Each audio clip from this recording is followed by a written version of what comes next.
Wake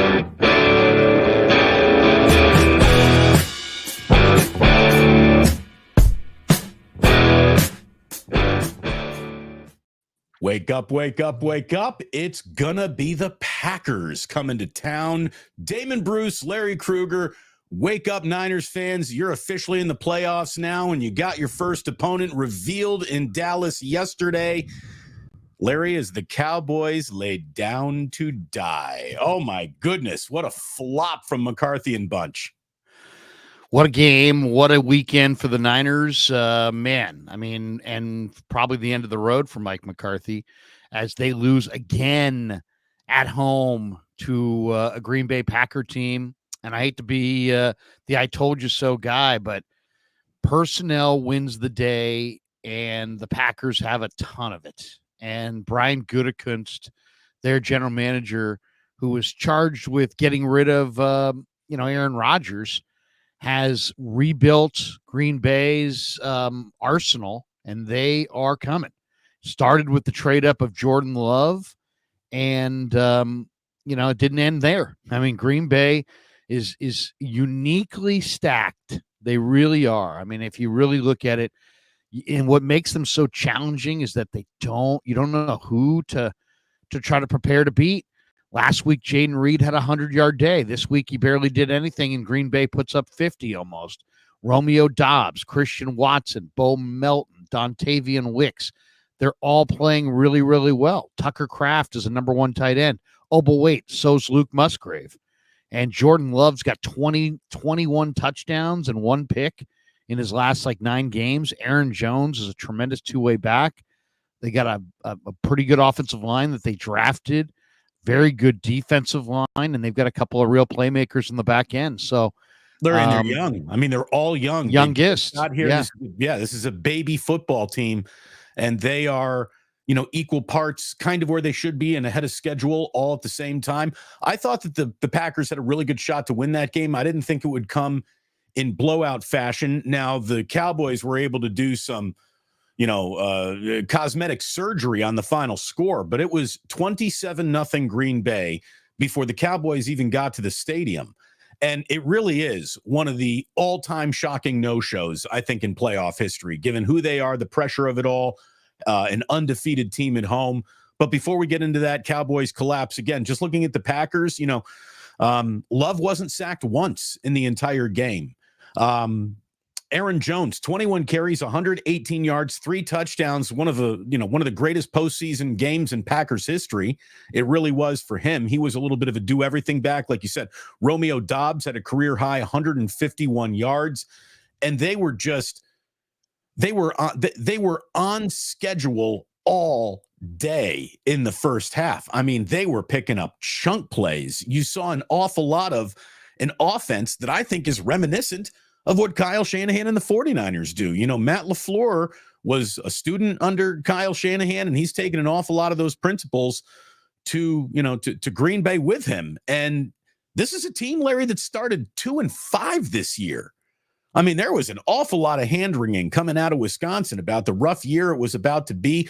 Some smart Packers insiders, and I really do follow a couple of really smart Packers insiders who are not just rah-rah Packers fans, but really, try to look at everything from a non-overreactionary standpoint. And the theme of their early season, again, because I grew up a Bears fan, so I'm always paying attention to the Packers, probably more than I should.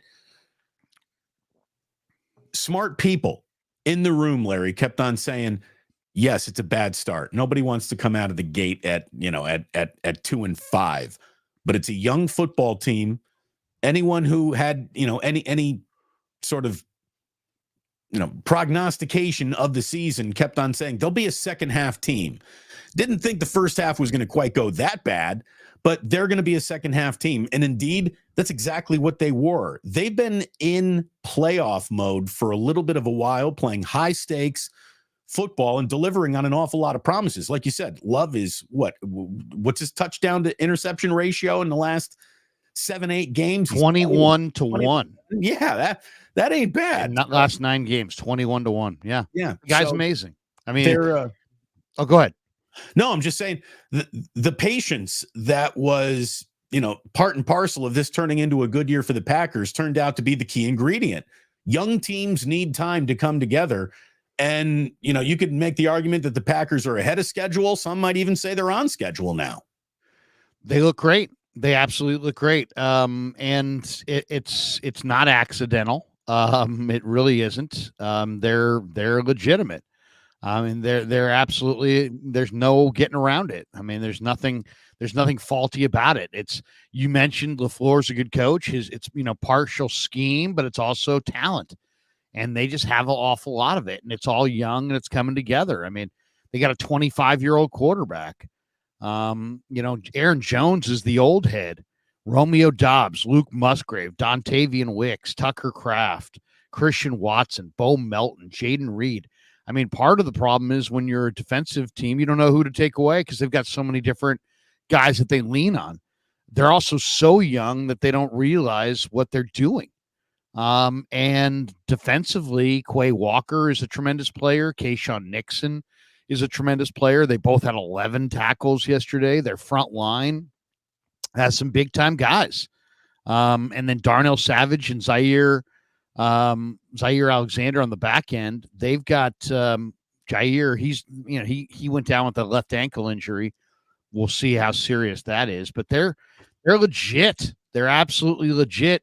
And when you see the momentum that Gutekunst has established there with how he's drafted recently, it's like, okay, wait a second. This team cannot be, taken lightly in any way, shape, or form. So Niners get some huge advantages. They've been resting. Not only that, they get the short week because the Packers played yesterday and now have to travel and come back, and it's going to be a Saturday night game. 5:15 Saturday on Fox at Levi Stadium. That's the window. We still don't know the other games, obviously, with 2 more games to be played today. But the 49ers are in that primetime Saturday night window. Right, which is a huge advantage for the 49ers. Why? Because, they're trying to get to the Super Bowl. They get the Packers. First of all, they get the added rest. Then they get the Packers traveling, from Green Bay to Dallas, from Dallas back to Green Bay, then back to San Francisco, while the 49ers are sleeping in their beds the entire time. And if the Niners are lucky enough to win that game and beat Green Bay, they'll also wind up getting, in my opinion, Detroit off of a short week as well, because they will wind up playing on Sunday. So, they're going to get 2 teams at home on a short week, but they're going to be 2 damn good teams. And the Niners are going to have to, be really smart. I thought Joe Barry did a nice job as far as yesterday, kind of confusing Dak Prescott with a bunch of different looks, but basically playing zone. And it was a myriad of different zones. So they found a way to take away Lamb and play a lot of zone. That confused Prescott. And then offensively, I thought maybe one of the best moves of the day by any coach this weekend so far was, the Cowboys were 10-0 this year, and this is a move that I could see him doing against the Niners because the Niners were really good in this scenario as well. Cowboys were 10-0 when they scored first, 2-5 when they didn't. So what did Green Bay do? They won the coin toss. They took the ball. They went down the field, and they scored a touchdown, and they never gave Dallas the lead. And then by the time Dallas could look at what hit them, it's 27-7, and they're in the dressing room. So Green Bay is, Jordan Love's got good speed. He's got good arm strength. He's processing. You can't fool him. He's got a bevy of weapons. He's got a 2-way running back, pretty decent offensive line, and he's playing great ball, and they roll in here with tremendous momentum. So Brock Purdy's going to have to be on his game. If the weeks off made Brock rusty in any way, shape, or form, and he doesn't get with it till the second half, this game could be over by then. But the nice thing is that the Niners have a week. They got to study the film on Green Bay really from halftime of yesterday. Everybody knew by halftime that game was over. So the Niners immediately turned to Green Bay. If they were smart, and they are, I'm sure they did a lion's share of work on Green Bay the week prior, simply because they understood what Green Bay represents. So here it is, Niners and Packers, and Niners are going to have to earn this one, man. And And, I'm not afraid of Green Bay, but they were the team that I wanted to see the least because they are playing great football and they've got real players. It's going to be interesting. I will say this, though. No one is as bad as their worst day, and no one is as good as their best day. I've watched enough Packers this year to know that what you saw in Dallas yesterday is not the Green Bay Packers you always get. I mean, just a couple of weeks ago, they're a 17-9 win over the Bears, kind of biting their teeth to do it. They allowed 30 to the Carolina Panthers not even 3 weeks ago. So they still have a tendency to play down to their age. But when they're on one, they're definitely on one. And when a team lets go of the rope and just lets you pull on it as hard as possible, you saw what happened yesterday. And really lost in all of that was a really decent second half of the Cowboys, but they just dug themselves such a big hole they couldn't get out of it. We'll talk again about the Cowboys in just a minute. There's one other good thing that is absolutely, you're talking about the advantages that the 49ers have just in terms of kickoff and body clock, Larry. 89 snaps on that defense. Now, the Packers got to play some backups there, and that's why Dallas, had a pretty good fourth quarter because, Green Bay's in let's start thinking about San Francisco mode at the end of that Dallas game. But the Packers aren't quite that good. There was an awful lot of laying down to die early in that game from Dallas that I think is part of the reason why the Packers are coming here looking like world beaters. If you're looking for the real Packer team, I don't think you saw it yesterday. And I don't think that's the 2-5 team that started the year either, but it's somewhere in between. And I do think the 49ers should be able to handle their business. As a matter of fact, I think the 49ers are going to beat the Green Bay Packers. I think they're going to beat them by 10 points. They're good. They're not great. They're definitely ahead of schedule. And you talk about a team that the Packers don't want to run into. I think it's the 49ers because the Niners do know that coaching staff. They do know what LaFleur wants to accomplish. I think there's an awful lot of similarity in the way that the two teams play. So it's sort of like you're playing yourself. You're not going to let Aaron Jones have oh my God, he's Emmitt Smith afternoon on you. I just don't see that in the 49ers, especially if Eric Armstead's back and it's fully operational Death Star defensively. I just think that the 49ers are set up to beat the Green Bay Packers, but the Packers are without a doubt. They're coming in, on fire right now and feeling good and just young and dumb enough to not understand the situation entirely and not being afraid of it because they've never been in this type of situation. The 49ers must survive this situation to get to the situation we all demand being the X marks the spot of the entire year, and that is reaching the Super Bowl. Welcome, wake up, Damon Bruce, Larry Krueger. It's great to have you here. Larry, I already saw we have a new member. Glock Holiday has become a member and part of the initiated. Hello, Glock Holiday. It is wonderful to see you. Thank you so very much for the support. Hit a like, hit a subscribe. Super chats are wide open. Larry and I have been working hard for you this year, and we're going to continue to do it throughout the playoffs. We've got a lot of content certainly coming up in the next week or two. Well, it better be week or two, right? Better go beyond Saturday, Larry. But look, let's talk about what everyone in sports is really talking about this morning.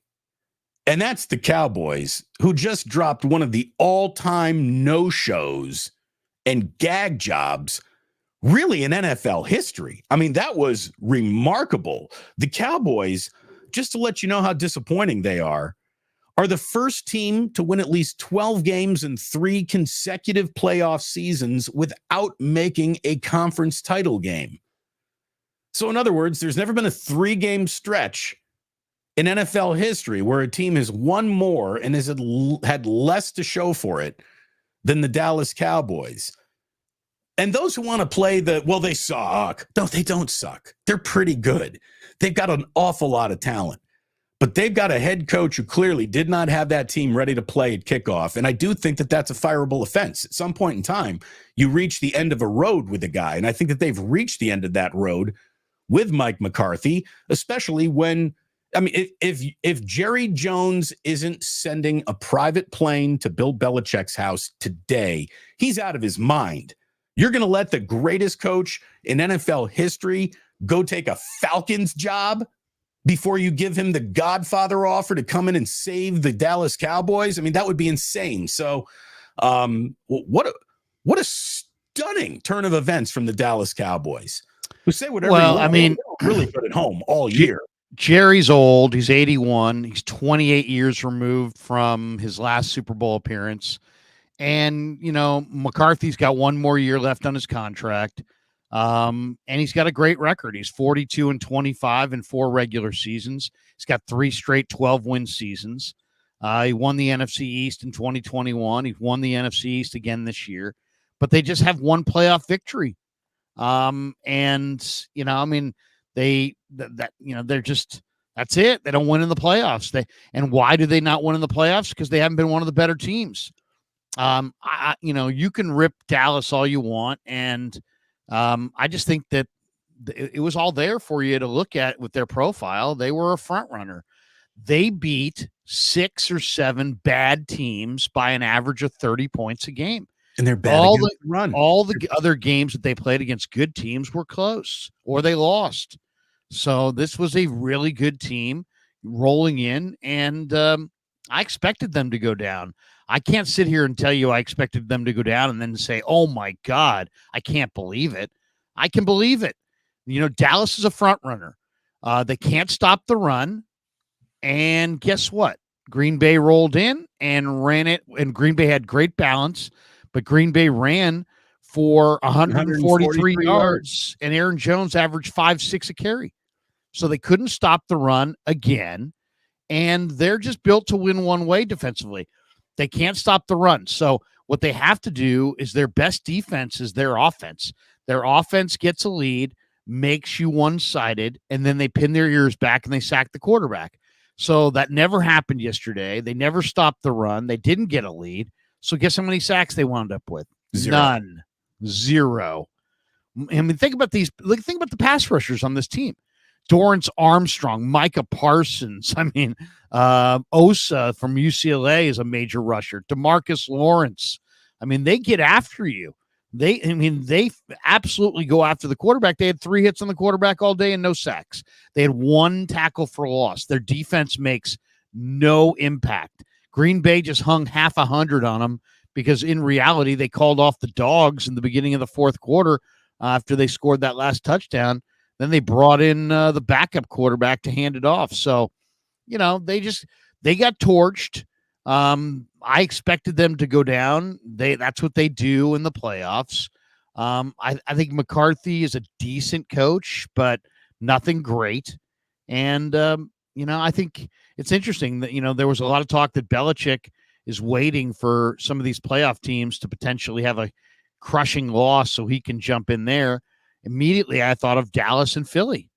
Dallas and Philly are probably going to go down this weekend, and they both could use Belichick.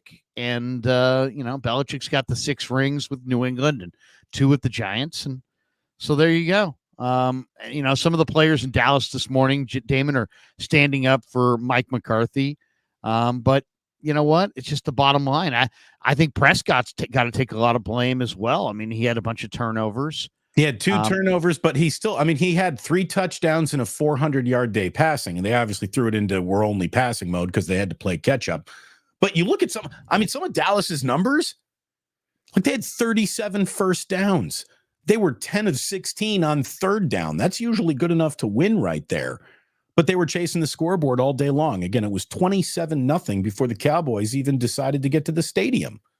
So when you put yourself in a hole like that in the postseason, you're in an awful lot of trouble. And it's also unfamiliar territory. Saw this note too. Dallas hadn't trailed by more than 8 points at home all year.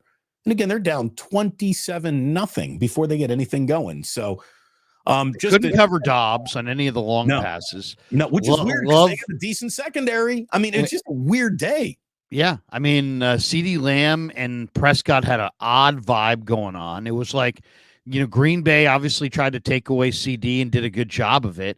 And then Dallas, Dallas in a lot of ways, I mean, it's kind of a weird situation, but they are kind of a 1 running back, 1 wide receiver team. I mean, Michael Gallup is a good player. But if you look at Dallas, I mean, I mean, they're like the Niners have multiple receivers, multiple running backs. Dallas is, if you take away Pollard, they don't have a second runner. And if you take away CeeDee Lamb, Gallup and Brandon Cooks, I don't know, they're just all right. So to me, the worst thing that you can be as a head coach is unprepared. And it just looked like the Dallas Cowboys were unprepared for either their opponent, the moment, the circumstances. Like, there's a lot of different things that check that you were unprepared for that category when you're down 27-0 at home instantly. But that's just, I do think, and look, I'm not a coach who's had an incredible amount of success but keeps on flaming out in the playoffs, therefore he's got to go. But I've never seen a team kind of no-show to a first quarter in the postseason at home quite like that. So I do think that has reached a you gots to go. And also, just to push back, part of the you gots to go equation is, well, who would you replace him with? Now there's, okay, so Bill Belichick is an option. That's a you gots to go situation. Is Bill Belichick going to make this offense better? I mean, the offense that Bill Belichick ran in New England was pathetic. I don't think how much of this is McCarthy and how much of this is the D coordinator who may wind up coming here next if Wilkes winds up leaving. I think, you got Prescott threw for 4 bills. Now, a lot of it was in garbage time. Dallas ran for almost 5 yards a carry. They had 200-yard receivers and a tight end that caught 10 balls and 3 touchdowns. It's their defense. I mean, their defense is just terrible. But that defense was ranked number 1 in the NFL when they played the 49ers earlier this season. They've got Micah Parsons. Like, I wasn't hearing about how Dallas's major incomplete was their defense all year long. I mean, it feels like we're pulling on this as a convenient excuse to explain away yesterday. I do think that they have a pretty good defense. I think they got a pretty good offense because I didn't grow up being bounced as a Niner fan on my daddy's knee. I don't have this visceral hatred for anything Cowboys, and I just look at them and I thought to myself, they could absolutely go to the Super Bowl. That's a really good football team with talent just about everywhere.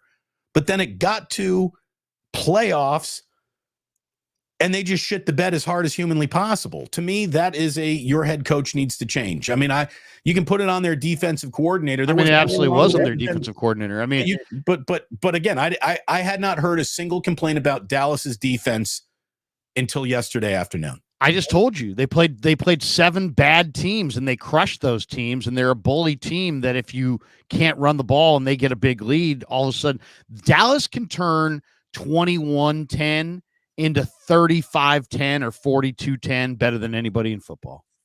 But the reality is they got gutted by the Niners. They got gutted by the Bills. In this game, they gave up 510 yards. I mean, 500 yards. That's a ton. And, Dallas is another thing. Prescott I always thought was hugely overrated. People talking about MVP. He had a better year this year because he threw it down the field less. He went shorter more, and he ran more. And he even ran in this game, and some of them were effective, but they were -2 on the turnover table, and, I'd love to see the stats of teams' winning percentage when they throw a pick six. It can't be good. No. What do you got up there? What's the comment you got up there, Larry? We've got Loner Incognito who says, I'm sure you will talk about it, but it might look like the Packers and potentially the Lions for the playoffs. What do you all think of the Niners' chances? I like the Niners' chances from the standpoint of it's all set up for them. They're rested. They're going to get Green Bay on a short week. They're going to get Detroit. If it is Detroit, like I think it's going to be, they get Detroit on a short week. To me, it's going to come down to, yes, the Niners are rested. Yes, they're loaded with talent. If it takes them a half to get into the game, it could be over.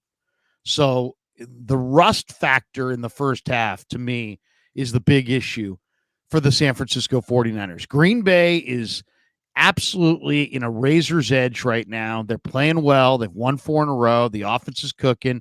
Tons of young weapons. 25-year-old quarterback who's got 21 touchdowns and 1 pick in his last 9 games, rolling in with tremendous momentum. The first quarter is going to be absolutely essential that the Niners kind of remind them, oh, you know what? This is a different day. This is a different level. And hey, who's had better first quarters all year than the Niners, right? They lead the NFL in scoring on opening drives, and that's exactly what they're going to need to do. You want to talk about a front runner, Larry? Let's talk about the San Francisco 49ers. They trailed 3 times this year going into halftime. They lost all 3 of those games. They are front runners. They are. Kyle Shanahan is. The team is. So they need to get a lead. They need to establish dominance in a game, and they need to take it. Yeah. That's who they are. That's what they do, and they have been well rested enough. They have been set up enough to be who they are and do what they do. So when it comes to opponents, yes, we know the first one. The second remains a mystery. If there is indeed to be a second, there better be a second. Larry, I don't care who shows up.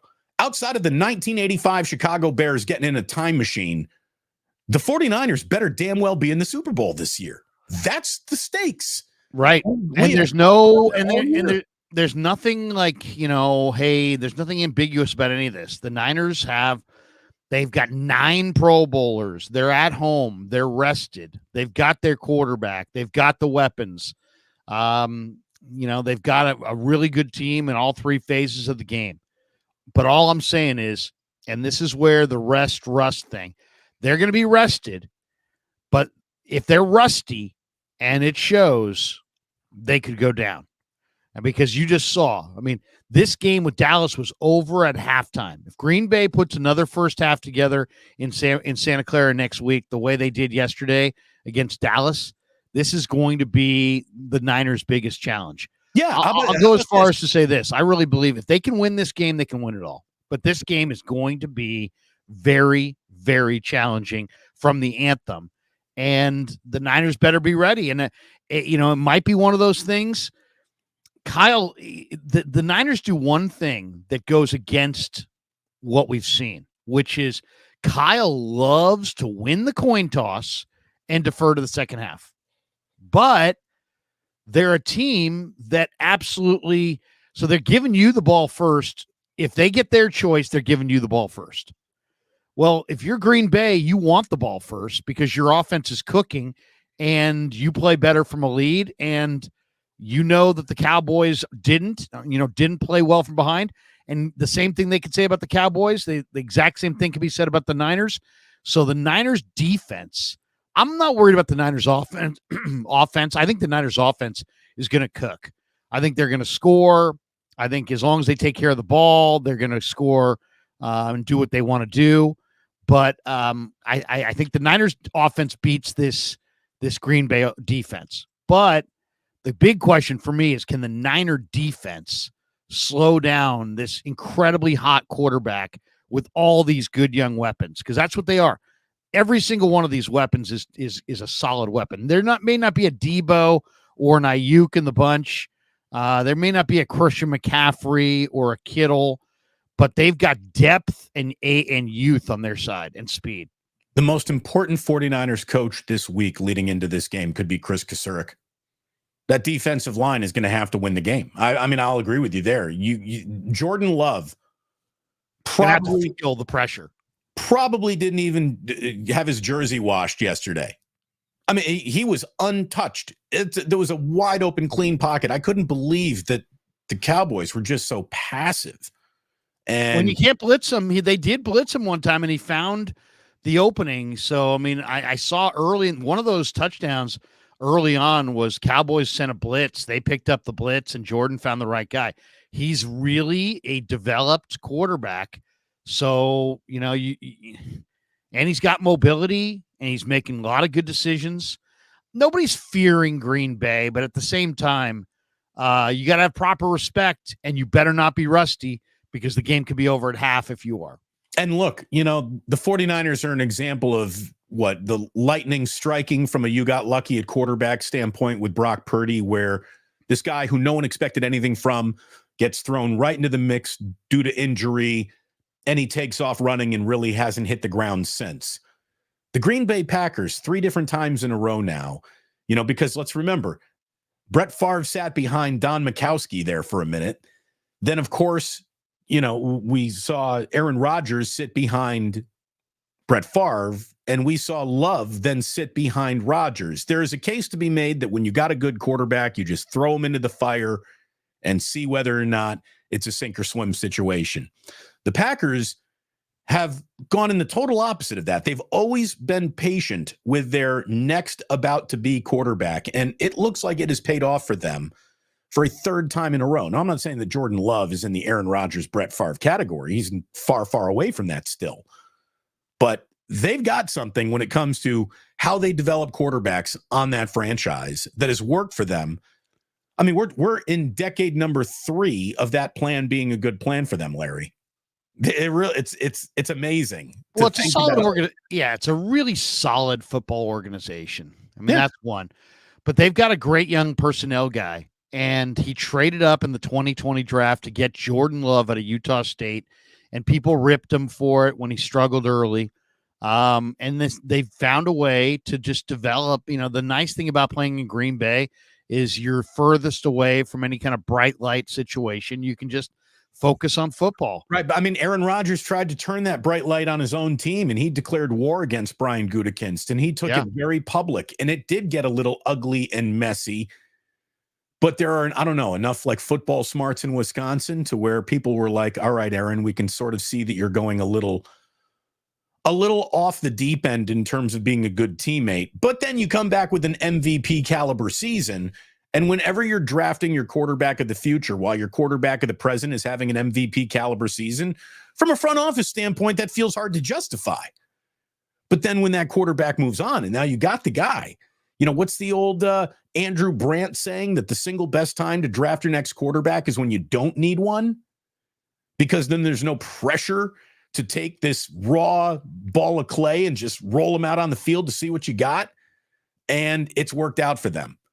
I mean, I have a reluctant respect combined with a rivalry's hatred for the Green Bay Packers that has been in me my whole life.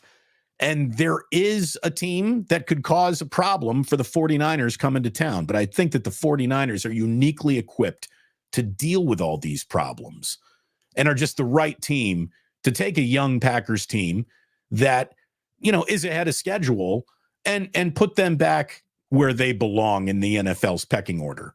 I think the 49ers are going to be at their very best.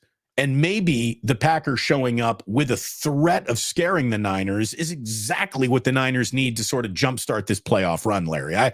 No doubt. They served notice yesterday. Yeah. I mean, they didn't. I mean, first of all, it was 27-7 at half. It was 48-16 in the fourth quarter. This game was not as close as that score indicates. And as far as Jordan Love, I mean, they took a 23-year-old quarterback. He only started one game his rookie year. He didn't start any games in 2022. So he basically had played in 10 games over 2 seasons and had one start and lost that start, and had a combined 3 touchdowns and 3 interceptions coming into this year. He was a totally unproven entity.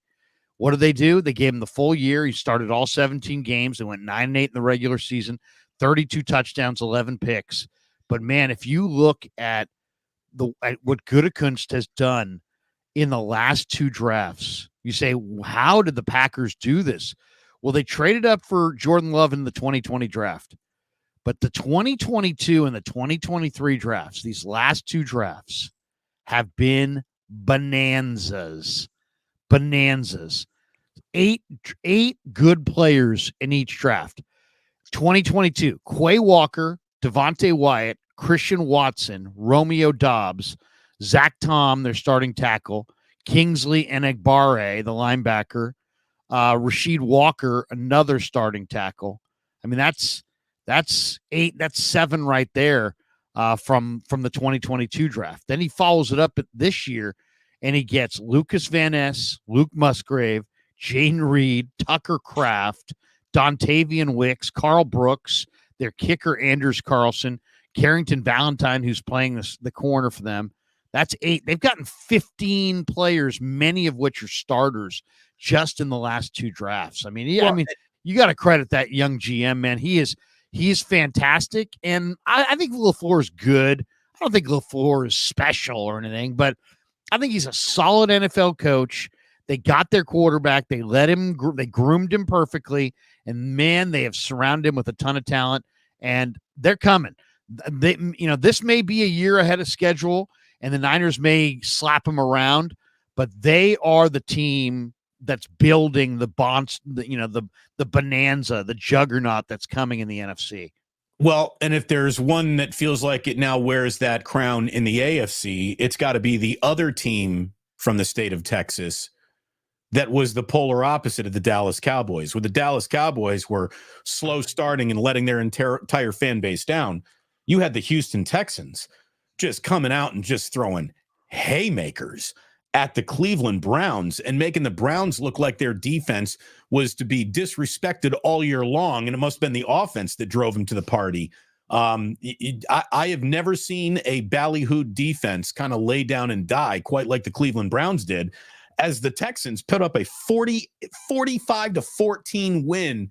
CJ Stroud, like you were saying, Larry, don't like young quarterbacks against defenses that good. CJ Stroud don't care. Oh my gosh, what have we got in this Houston Texans team? Well, you know what you get. Like I'll tell you, team on the come. Oh my God, Damon, they were amazing. All right, let's talk about them for a second. People talked endlessly in the late 80s about Jimmy Johnson's, Herschel Walker trade and what it did for the Cowboys. And it helped create the team of the 90s. They got Emmitt Smith out of that. They got Russell Maryland out of that. They got Darren Woodson out of that. They got like 6 or 7 picks. Novacek. Yeah, I'm just talking about off the Herschel Walker trade solely. I'm not sure if he came out of that. Guess what the Texans got for Deshaun Watson so far? This is what they have. Will Anderson, Tank Dell, who's not playing right now, terrific young receiver, might be one of the best they have. John Mechie, 23-year-old wide receiver. Christian Harris, former Bama linebacker, best player on the field this weekend, did everything. Damian Pierce, starting NFL running back. Kenyon Green, that's 6. Xavier Hutchinson, who's one of Brock Purdy's receivers at Iowa State, 7. Thomas Booker from Stanford, Brandon Hill from Pitt, and they have a 2024 first and a 2024 third. They right now have 9 players, 6 starters, and 3 backups, and they have a first and a third coming, all for Deshaun Watson. Right, who wasn't even the best quarterback in Cleveland this year. Right. Who the Browns, if you told the Browns they could get out from underneath that tomorrow, they would cut him tomorrow. They gave him a $230 million contract, 100% of it's guaranteed. The guy that needs to get a little credit, we hear about D'Amico a ton, and he deserves it. We hear about Bobby Slowick a ton, and he deserves it. We hear about CJ Stroud a ton. Nick Caserio, the former Belichick general manager, the former Patriot general manager, the best personnel guy associated with the Patriots during their heyday, he's the guy who made that trade. And he's the guy that's making all these picks. And you look at, to me, the scary thing about the Texans is Nico Collins looks like Terrell Owens. Yeah. They've got a big time, left tackle in Laramie Tunsil, so they don't have to worry about that. You've got a great young quarterback in CJ Stroud.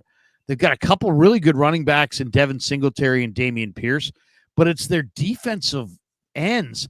Will Anderson, Jonathan Greenard, who's now 26, the former Florida Gator, just was awesome yesterday. Derek Barnett, why the Eagles wanted to get rid of Derek Barnett, I have no idea, because he looked amazing this weekend. So, it's that those 3 guys up front are just absolutely wreaking havoc right now. And then Christian Harris, outside, Denzel Perriman inside, Jalen Petrie, Derek Stingley, Desmond King was monster. This team's made great pickups. Desmond King was a great pickup. He was a street free agent. Pittsburgh cut him earlier this year, and he stepped in this week for the Texans and was absolutely dominating. I don't know how much you saw of Desmond King. He had 12 tackles in the game, 7 of them were solo. So he was all over the place. The Houston defensive ends and Stroud, they could ride that into Baltimore. If you told me that the Texans went into Baltimore and beat the Ravens, I would not be shocked. D'Amico should be coach of the year. There's no doubt about it. How awkward is it going to be if, Kevin Stefanski is now named coach of the year after D'Amico's team just took his team apart in the postseason? How awkward is it for Dak Prescott Pro Bowl voters over Brock Purdy, after that performance yesterday? So how about the people who didn't vote for Amon-Ra?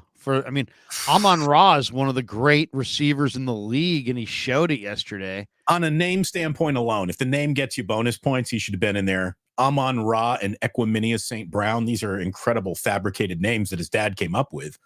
About that. Like, his dad was an Olympic athlete and his last name was Brown. He's like, well, Brown's not very sexy, so I'm going to put a Saint in front of it, even though there's not a Saint Brown.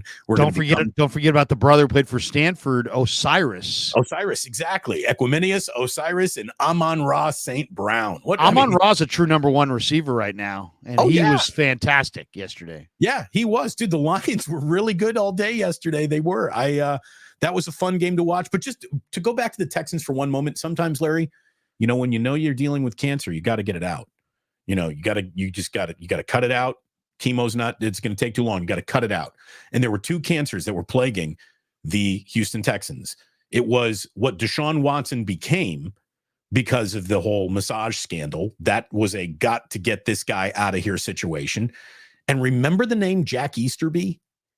Remember what a weird, ultra conservative, super religious, prayer heavy, MAGA kind of presence that guy had around that team. And he was a real odd duck. Nobody liked Jack Easterby. But Ray Ratto, who I used to work with, went on a crusade against Jack Easterby in a way that I was like, Ray, what is it with you? This guy? He's just like, I've heard things. He's just a weird dude. And that guy is gone now too. And look at, it's like the Texans got their wings and can fly now. So when you just got a weird guy who's not helping, get him out. and it's just like there's no replacing huge amounts of young talent, because ultimately their equivalent of the Herschel Walker trade, the Deshaun Watson trade, gave them huge talent. Green Bay's Gutekunst's last 2 drafts have given them a whole bevy of young talent. When do you become dangerous? When you get a lot of good young players all at one spot at the same time. You go look at that Texans team. Nico Collins, 23-24. Brevin Jordan, who had a 76-yard touchdown, 23 years old. John Mechie, 23 years old. It's like Pierce is 23. Stroud is 22. It's just, Christian Harris is a relative baby. Will Anderson, Jalen Petrie, Derek Stingley. These guys are all super young, super talented, all on the same team at the same time. Yeah, Houston's real. And if I'm Baltimore, man, I'm praying like crazy the Steelers pull the upset of the Bills. Otherwise, I'm getting Houston next week. And it's going to be a tough place to play because Baltimore's a tough place to play. But, man, Houston, Baltimore, and then Kansas City and Buffalo, if Buffalo gets the win over Pittsburgh, as we all expect today. I think those are 2 really, really good football games next weekend in the AFC. How will we remember the 2023 Miami Dolphins? Because at times they were one of the best watches in all of football. An incredibly entertaining offense. This is the year where, it felt like Mike McDaniel really arrived as a head coach. And yet at the same time, the Dolphins have, no wins over teams with 500 records that they can point at and say, this is the apex of our season. A huge day of scoring, I guess, was the apex of their season. What a weird year it was for the Miami Dolphins, and it comes to a screeching halt, 26-7 in a freezing Arrowhead Stadium. Everybody's going to have their own take. I've got a couple takes on the Dolphins. One, I don't think Tua is the guy. I don't think he reads coverage. I think if you take away his first read and make him go through his progressions, he can't do it. I don't see what he does particularly well. I've never been a Tua guy. I'm not a Tua guy now. I don't think he's the answer. So I think they still need their quarterback. One, that's number one. Two, they are an awesome offensive team built on speed. They need that power back to complement what they have in Achane and Mostert in the backfield. They need, the Niners have a whole group of weapons that instead of running around you or by you, run through you. The Dolphins have the opposite. They've got a group of weapons that nobody wants to run through you. Everybody wants to run by you or around you. They got to have one weapon that wants to run through you. And then on defense, whether we're talking about the Dolphins or any other team, the NFL is a real basic game. It's a rush and cover game. And they had no sacks because all of their rushers got hurt. Nick Chubb, out. Van Ginkel, out. They were signed, the other guy who they had, Jalen Phillips, the Hurricane defensive end, the former Bruin and Hurricane. Chubb for the year in like week 12. Yeah. They were signing Justin Houston and Bruce Irvin on Wednesday. And they leaned heavily on Melvin Ingram, who was kind of given up for dead by multiple teams in the last couple of years. So they're a rush and cover team, and on paper they've got some incredible DBs, Xavier Howard, Jalen Ramsey, the Javon Holland, but their rush fell apart injury-wise. So they'll get their rushers healthy. They'll add a piece on defense. They need another quarterback, and they need a big run-through-you kind of weapon. But the Dolphins are just not there yet, but they're coming. I mean, they're 11-6. It was, and also the decision to go in-season Hard Knocks. I think everybody should take a good look at that and see why that's a terrible idea. You just don't want all those cameras around and all that. You just don't want that. You don't need it. They were really entertaining shows. Don't get me wrong, but why would you do that in season? It's an obvious distraction. I'm so sorry. Give yourself the entire screen. I'll be back in just a moment. I've got a naked 2-year-old in front of my window over here. I'll be right back. All right, there you go. It's Martin Luther King Day. The kids are home, so I'll be right back. All right, no problem. But yeah, as far as the Dolphins are concerned, I like Mike McDaniel. And to me, speed wins, right? So getting Mostert and Achane and Tyreek and Jalen Waddle and all this speed was a good move on their part. And I like what they're building there. They're super dynamic. But, I mean, can you win in cold weather with that outfit? I don't know. I think you need to have a little bit more grit to some of your skill position guys. And then I don't know how you guys feel, but I'm just not a Tua guy. I'm not a Tua guy. And, once again, to me, if there was a theme of this weekend, it's youth is being served. I did a whole video on that. And Kansas City's a good example. I mean, Kansas City's had a rough year offensively, but they found a way to circle the wagons. How did they do it in this game? Well, they leaned on two really, really young guys. Isaiah Pacheco, they gave him the ball 24 times. He ran for 89 yards and a touchdown. Pacheco's a 24-year-old running back out of Rutgers who's got a lot of talent. And then, they found the one receiver they have that's worth a damn opposite Kelsey, and that's Rashee Rice, who's a 23-year-old receiver out of SMU who they found in the second round in this last draft. He's a rookie, and he had a great day. So, how did Kansas City get it done? Well, Pacheco had a nice day and a touchdown. Rashee Rice caught 8 balls for 130 and a touchdown on 12 targets. They threw the ball 34 times, or I should say they had 34 targets to their receivers.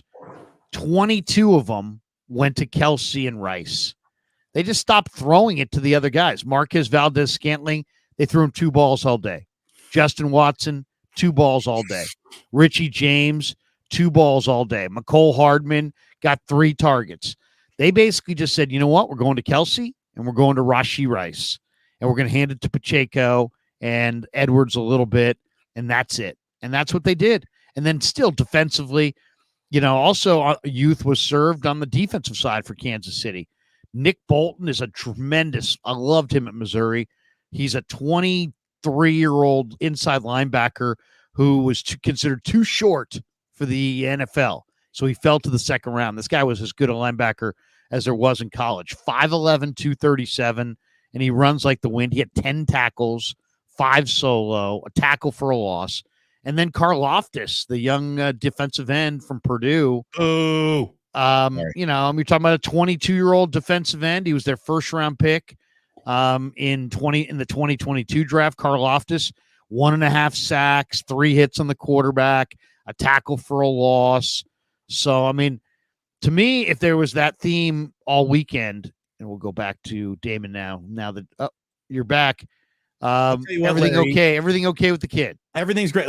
iPads make better babysitters than security guards. Like, the iPad can keep the kid's attention in one place, but the minute that kid wants to go somewhere else, that's free range chicken right there. So we everything's settled. We're good. We're good. Everybody's okay. Well, I was just saying that the overall theme of this weekend so far to me is that things happen fast in the NFL, and it's all about who's got the young players. And if you go back and look at this weekend, Texans, young team, amazing trade for by Cesario, gave them all these young players, and they took advantage of it. And then Detroit, very young team, Aiden Hutchinson, Amon-Ra, Sam Laporta, Penei Sewell. I mean, they're great young players, led the way there. And then Green Bay, the last 2 drafts have been so special for Gutekunst that they have a ridiculous amount of young talent as well. So youth is being served. And then Kansas City, led the way really by 4 young players. Outside of Mahomes, it was Isaiah Pacheco and Rashee Rice on offense and Nick Bolton and Karlaftis on defense. All those guys are 23 or younger. So, I mean, you look at the Niners by comparison, the Niners are like a relatively old group of football players, but it just kind of shows that it's a young man's game, and how and it's all about the talent.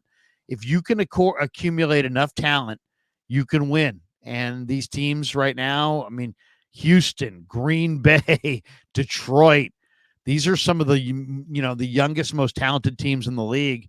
And they're coming, man. They are absolutely coming. So the Niners want this ring, and I know they badly do. They got the home field. They got the rest. They got to have a hell of a week of practice, shake off the rust, be ready at the anthem, and they're going to be challenged by 2 really, really talented young football teams in Green Bay and Detroit, most likely. If they want to go to Vegas, they're going to have to beat them both. Well, and look, you want to talk about another young, talented team that the 49ers are going to be dealing with, postseason aside, their division rivals. The Rams. The Rams had one of the better years that anyone could have expected them to have. They were supposed to be as dead on arrival this year as they have ever been under the Sean McVay banner. And McVay, if you want to talk about coach of the year candidate, he shouldn't win it, but he shouldn't be off the pace that far either. McVay had a hell of a year, and that is a young football team all of a sudden. Unknown defense surrounding Aaron Donald with I don't think we can call Cooper Kupp young anymore, but Puka Nacua and Tutu Atwell are the working, functioning definitions of young players. And Kyron Williams. Is a very young running back. And when you look at, where just the Rams are in their competitive life cycle, where the 49ers are with their getting now older roster. And you're right. Look, sports is a young man's game. Always has been, always will be. Football allows some experience to still matter, maybe more than other sports do. Baseball is also a little bit like that. Now that there's a DH in the National League, especially, it functions a little like that. In basketball, it does not function like that. And the Warriors are finding that out right now. The Warriors are finding out what it's like to get old in real time while the entire league is getting young and more athletic around you. But look, I mean, it's now time for the 49ers. Windows shut fast. Economics around the way that this team is built with the quarterback on not even a rookie deal. Like, when you get to build a team around a quarterback whose salary doesn't even count towards the cap, it's absurd. So the Niners are in a window of financial absurdity due to the Brock Purdy starts and just the window of, diminishing returns on aging players. And it starts to become more evident. So it's now time. Again, it's absolutely go time for the Niners. Yeah, this is they couldn't have asked to have it set up better than how they've got it set up. And now here comes a team that should have your full attention in the Green Bay Packers, which I actually do think works for the Niners a little bit. I don't know if the Tampa Bay Buccaneers rolling into town would have been the spark of inspiration to really start a postseason run on. I don't know. I mean, maybe you do want the feels like easier to beat opponent right off the rip. But I think that to throw the Niners into the blender in high leveraged, this could get dangerous football is a good thing for them. And, I hate to put it on Brock Purdy, but a lot of it's on Brock Purdy. I mean, when Brock Purdy doesn't throw a pick this year, they're undefeated. When he does throw a pick, they're 2-4. So don't throw a pick. Take care of the football. It's good advice, Larry. If Brock takes care of the football, and the 49ers don't turn it over, they're the better team. They're at home. They're rested. They're ready. They got a bunch of guys that have been there before. The pressure shouldn't bother them. The one thing that worries me the most, though, is that Green Bay and Detroit are just locked in. Green Bay's so young. They're one of the youngest playoff teams we've seen going back to the AFL NFL merger in 70, that they don't know they're not even thinking about pressure. I mean, they're impervious to the pressure because they're so young. It's one thing to be young, but it's like, if you're so young and you're all young, they're just playing well, and it's another game, nothing too big. Same with the Texans. They're playing really well. They're really young. And Detroit is, they're a complete football team, and they're hard-nosed, and they believe in their leader. And, these teams are going to be really, really tough to beat, but the Niners have the experience factor, and somehow the rest, the experience factor, that's got to make the difference. I got to think that the 49er defense can do a better job on Green Bay's offense than Dallas's did. But we'll see. There's no doubt. There's no doubt that the 49ers defense is going to have a better day than Dallas's defense did. And there's also no doubt that the 49ers just are not going to become a one-dimensional team. And if you really want to shut down a football team, make them one-dimensional and then just bat that around like a cat with a ball of yarn. Christian McCaffrey's the best player on the field, and he has to be.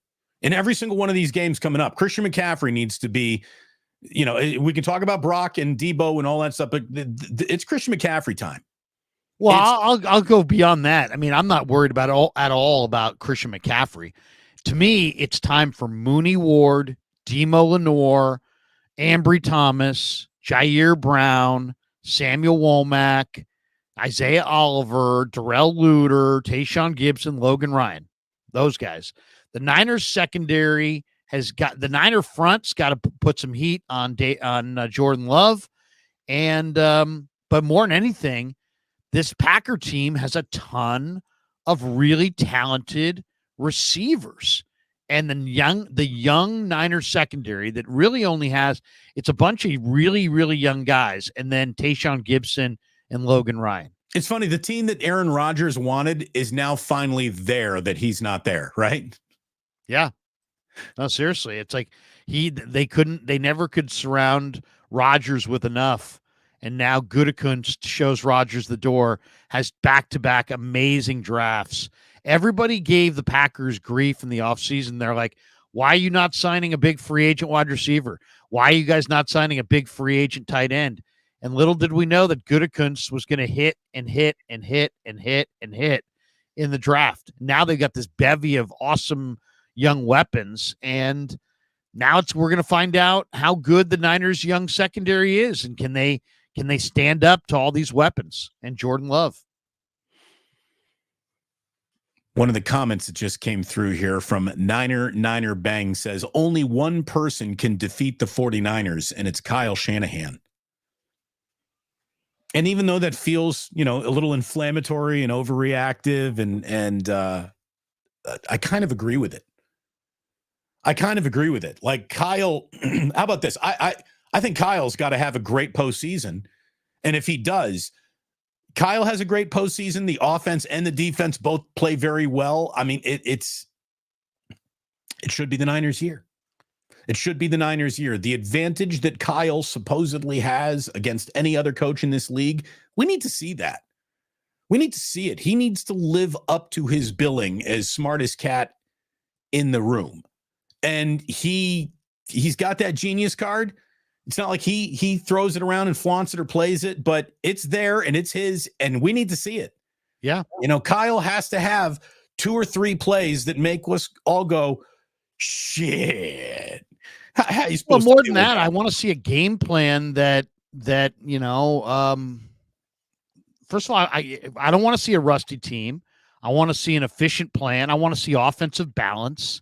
And I want to see your stars touch the ball. You have stars. The Green Bay's got talent.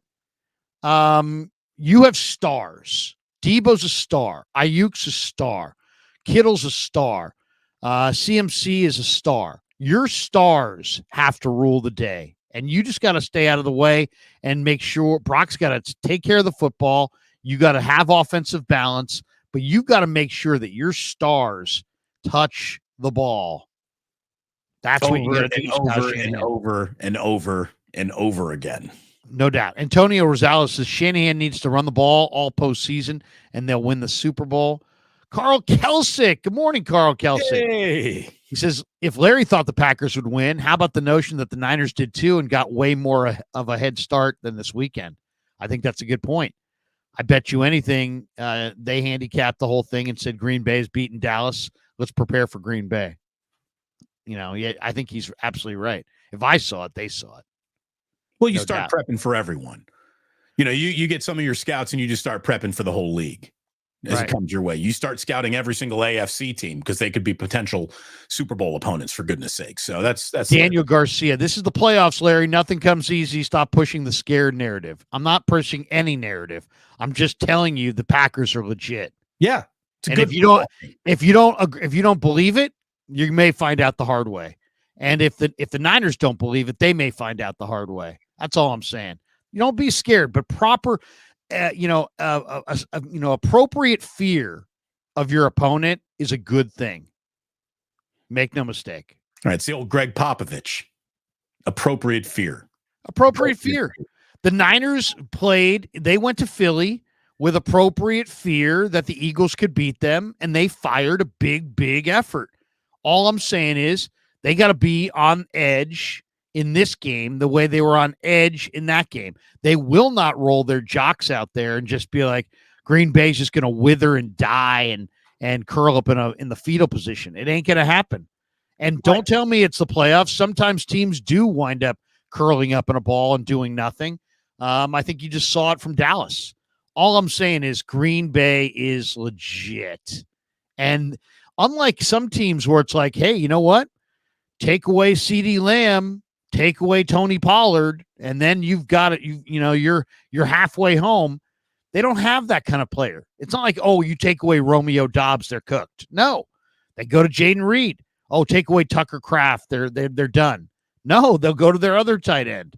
So I mean, they really do have depth of weapons that makes defending them a real challenge. And they're well coached. Very well. Good. I mean, they're really good. And again, LaFleur has got one of the better winning percentages of any young head coach in NFL history. He's put together an awful lot of winning early in his career. I'm sure a part of him feels like, knocking on the door with Aaron Rodgers and then having to reset that, go to another quarterback. It's not quite like it's the same team that's been knocking on the door for a while. But this isn't the first time, Kyle Shanahan's met the Green Bay Packers in the postseason. Not the first time he's met Matt LaFleur in the postseason. It is the first time they've faced this Jordan Love in the postseason, though. And the one thing about Jordan Love that is a little scary is that you can kind of tell that he's in a great groove. So it's not like he's going to have to, will he or will he not find his rhythm? Just assume that Saturday night, when that anthem plays, this guy is going to be in full rhythm. So it's really the first obligation of Kasarik and Wilkes on defense is disrupt that incredible rhythm that Jordan Love we know has going right now. It's one of those games where the pressure's not enough. You need to get home. There's got to be a sack on Jordan Love. Just pressuring Jordan Love and making Jordan Love uncomfortable is a great place to start, but it's not a good place to finish. The finish is the sack. Right. And it's got to be Bosa, and it's got to be, Chase Young, and it's got to be Javon Hargrave. There has to be pressure in that guy's lap. And if you do that, it's going to take pressure off the young secondary, which you were just naming, player by player, and everything starts working easier. The one thing that I'm just guaranteeing you're not going to see Aaron Jones have that kind of a day against the 49ers. They don't allow those days. They haven't allowed any running back to have that kind of a day in years. And so if the Niners really choose their divisional round in 2024 is the first time they're going to allow an individual rusher over 100 yards in like a 3-touchdown afternoon, shame on them. They will have deserved to have lost that game. I don't think it's going to happen. I don't think it's who they are. I don't think it's how they're coached. I don't think it's how they're going to play. But this is a red alert opponent, as they all are. I mean, here's the thing. You know what? I hate the old, well, Miami hasn't played anybody. Shut up. They're playing an NFL schedule. They're not playing SWAC opponents on the way to go and meet the Ravens over in Germany or whatever. I mean, they're playing NFL teams, and I keep on preaching that NFL teams all the time. NFL teams all the time can beat any other NFL team. And that goes doubly like in the playoffs, because if there's no such thing as a bad regular season team, there's even less such of a thing as a bad postseason team. It's who you play. It's who you play and how you played them. I mean, that's as simple as that. I mean, yeah, Miami's played a bunch of good teams, but they lost to them all year. Dallas played a bunch of good teams, but they either lost to them or barely beat them. So you have to look closely at the schedule, but it's really how you're playing here. It's mid-January. It's like how you playing now, and right. And the big problem, the big question with the Niners was, would they get rest? Then they got rest. Now the big question is, will they be rusty? And that's on Shanahan to make sure that whatever way he structures practice this week and how they go about their business, that when they hit the field on Saturday night, they aren't rusty, that they're at full tilt and ready to roll. I reject even the concept of rust, because we've talked about this. It can't happen. There's no rust factor on this team. The rest is more important than anything for a team this experienced, this old. You want that. And so we can't get the thing that we want and then complain about the negative effects that could come off the thing that you said you wanted. No, but Steve Young, who's been there before, was concerned about 3 weeks off for Brock and would he be rusty? And, I'll defer to Steve that he's not totally out over his skis, that, he has that belief. He has that belief for a reason. And all I'm saying is, it's if you are rusty and you're taking on a quarterback like Love right now, who rolls in on a phenomenal rhythm, he's carrying with him a great rhythm. Disrupting that rhythm is going to be object number one of the defense. Establishing your own rhythm is the number one goal of your offense. Those are two big things that have to happen in the first quarter of this game Saturday night for the Niners to win. Gotta disrupt the incredible rhythm that Love has, and you got to make sure whatever rust you have, you shake it off and you're ready to roll. I'm not concerned about Brock Purdy. I'm really not. I just think, though, what is concerning is that the 49ers are even though they're the veteran team that's been there and done it, when you watch them this year, you wonder if they're fragile, because they seem like they only can win one way, which is they get a lead, They score going into the half. They score coming out of the half. They then make you one-dimensional. They pin their ears back in the fourth quarter, and they win 31-17, 31-21, something like that. That seems kind of like their comfortable route. Can they win a game where it's not a comfortable route and they're down 17-3? Can they win a game where suddenly the other team's got momentum and they've got to take it back mid-game down 10? I mean, they may be able to do it. We just haven't seen it this year, and that concerns me. I haven't seen it this year, haven't seen it any year under Kyle, frankly, and that is a little bit of a concern. So again, if that's the box you're worried of, stay out of that box. And it's up to the 49ers to get good starts to stay out of it. By the way, Larry, we have something that is happening that has never, ever, ever happened in the entire history of you and I doing a show together. We have double memberships happening, and leave it to Carl Kelsick to make wake up history.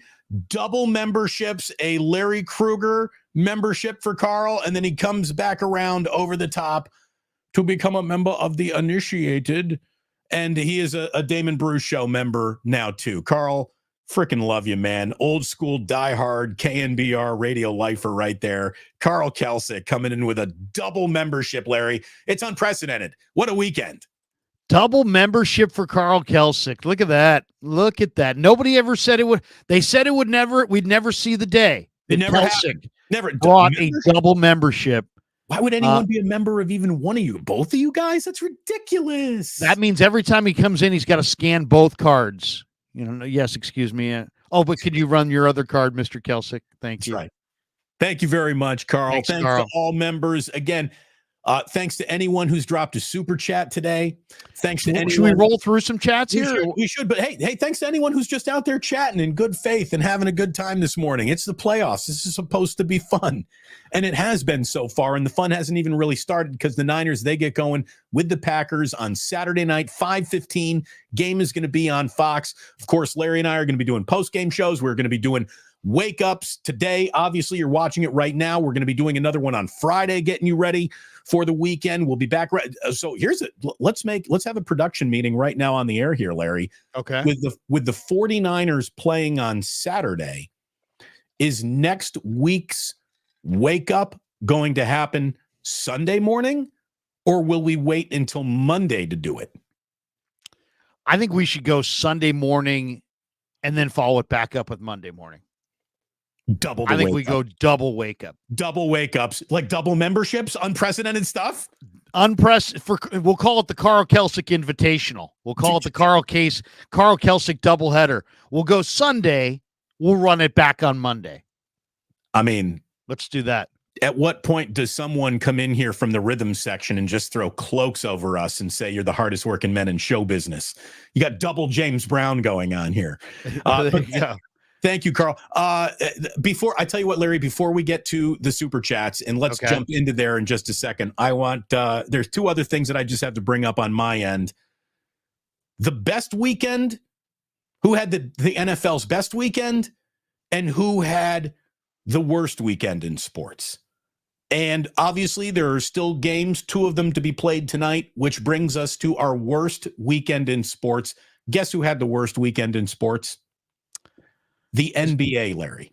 NBA. The NBA had the worst weekend in sports because not only has Christmas been hijacked by the NFL this year, the one holiday that is reserved for NBA to take over with midday and matinee action is Martin Luther King Day, which today is. Happy Martin Luther King Day. Hopefully it's a day off for the vast majority of everyone. And it's normally a day where you watch the Warriors tip off, in the middle of the afternoon, and you have a little lunch with the Golden State Warriors. Well, we've got Pittsburgh and Buffalo, 1:30 West Coast time. Draymond Green does return for the Warriors, which adds another reason to sort of lean into that game. It's happening in Memphis. And if you could talk about what is the sacred ground for an NBA game on Martin Luther King Day, it's definitely in Memphis. So what's supposed to be a day that belongs to the NBA has totally been hijacked by snow moving the Pittsburgh Buffalo game to a 1:30 in the afternoon West Coast start. And then at 5:15 tonight, you got Eagles and Tampa Bay. And if there's one thing that the NBA knows is you don't want to go up against the NFL in its regular season. And you sure as fuck don't want to see the NFL in its postseason. Bad break for the NBA. Yeah. Yeah. I would say the big loser, if you gave, I don't know if you were going to name one, but I'll say the big loser this weekend are the idiot Bulls fans Friday night as they're honoring Jerry Krauss, the late Jerry Krauss, the former general manager of the Chicago Bulls, one of the most successful dynasties in the history of the NBA. His widow, Thelma, was there, and the Bulls recognized, 13 franchise stars and honored their 95-96 championship team, despite the fact that Jordan didn't even show up. And they put him in their Ring of Honor in a ceremony at halftime. But the United Center fans booed the idea of Jerry Krauss, and his widow sat there crying, visibly upset, her hearing the boos. People are rubbing her shoulders. I mean, what the hell's wrong with you, Chicago? Jesus Christ. I mean, my God. Do you have no class at all? I mean, no class at all. The man's widow is right there. You won titles. I get over your stupid sports drama between who deserved more credit between Jerry and Phil and the breakup of the Bulls. Get over it. You won all those titles. It was years ago. The guy's no longer on this planet. His late wife is probably in her 80s. She gets dressed up, comes out to the United Center, and you boo Jerry Krauss. I mean, what a bunch of classless assholes. Okay, come on, Chicago. It wasn't everyone, but Chicago, being a Midwestern town and a little bit nicer than Philadelphia, New York, Boston, that was definitely a bad look. As someone who grew up a Chicago Bears fan, let me tell you how I feel about the whole thing. It's awful that happened with that poor woman there, clearly rattled by it. She spent no time in the blender or in the heat of competition, and that was an awful way. She went out to have her late husband remembered, and it turned into a disaster. I mean, come on. You want to boo Joe Lacob because you didn't like the Monte Ellis trade? So what? Joe's a big boy. He can take it. He's a self-made billionaire. That the same thing that you're applying to that, I'm applying to this situation too. What dumb fuck in the Chicago pregame ceremony office said, yeah, let's invite her? If you didn't know, because I'm going to tell you right now, someone who grew up a Bulls fan, Jerry Krauss deserves to be booed in death forever based on what he did and the way his ego got in the way of that team. So I'm very sorry that happened, but fuck Jerry Krauss. And I mean that to this day. Come on, dude. We're talking about get over it. First of all, you're only talking about the backside of it. You don't invite her. You don't invite her. No, you do invite her. You don't invite her. You have to know that the general manager of the team. He was the architect of the team. Now, Rod Thorne drafted Jordan. You don't invite Jerry Krauss put that whole thing together. You don't. And if you're going to honor the dynasty and this and that, then he should be honored. And we shouldn't invite the widow of Jerry Krauss because we know Bulls fans are idiots? No, but I'm going to tell you right now, if you didn't know. How about this? Bulls fans, stop being idiots. You could be on an L platform and anywhere in Chicago and just say, Jerry Krauss. Boo! Of course he's going to get booed. Jerry Krauss is going to be booed for the remainder of all time in Chicago to invite a guy's widow when you know. How did you not know he was going to be booed? You have to know that. The same way that. Well, first of all, why should this guy have been booed? They won 6 championships, Damon. 6. He was an executive of the year twice. It wasn't like he was just along for the ride. He was the architect of a team that won 6 championships. Right. I mean, he built the team. He decided this Michael Jordan costs too much money and we can't go forward anymore. It was a bad decision. It was a bad decision. But it was also a bad decision that was made 20 years ago. Get over it. Yeah, you have, hey, you know what? How you done since? You know who smiled ear to Not ear? that great. You know who smiled ear to ear in that moment? Michael Jeffrey Jordan. Well, then he's very small. He is. Oh, Michael Jordan. The bottom line is on the course. This guy, come on, man. I mean, you won 6 rings. Right. Could have been 8. The guy could have been 8, but he won 6, and you haven't won 1 since. So maybe boo the people running the thing today a little bit as well. I mean, Jerry's, I get it. We all know the story. He pulled the plug. He wanted Kukoc. He pulled the plug on the dynasty. He ran out Phil. He made some mistakes. He made it about him. I get it. But the guy still won 6 titles, and he won a couple Executive of the Year awards. And it's like, Bulls fans, I mean, you're supposed to have a little perspective. And then you fact of the matter is the guy's dead and his wife's right there. I mean, God, here's the thing. I don't think classless. I don't think fans knew that Thelma was in the building. They showed her on the big screen. Oh, right. But it was too late at that point. The booze had begun. Okay, I guess my point is, don't set something up for failure.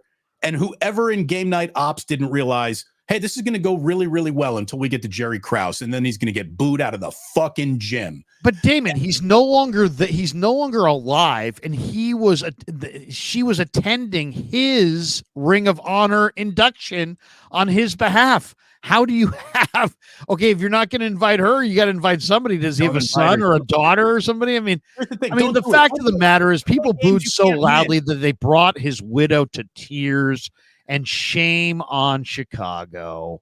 There's a right and there's a wrong. I will always stand up for right over wrong. It is wrong to boo. It's bad karma. It's bad karma. Okay. So, here we are. It is the first game in Las Vegas A's history, and they introduced John Fisher. Shouldn't he be booed? John Fisher never won anything. No, but he should also be. Anyway, John Fisher, it's a bad comparison. John Fisher should be booed because he is the richest owner, and he carved out a profit for himself and basically just made the A's an island unto themselves. Sapped off the general fund, and then when he got kicked off the dole, then he cried poor mouth. He would have been totally satisfied to take his 10 to 20 million profit every year, because at his core, he's not a sportsman. He's a bean counter. He's not even a self-made guy. He was born into the wealth. So it's like, John Fisher is the lucky son of Donald Fisher and nothing more. And he knows it. And, it's sick. I mean, he's got a sickness. He's got more money than many owners combined.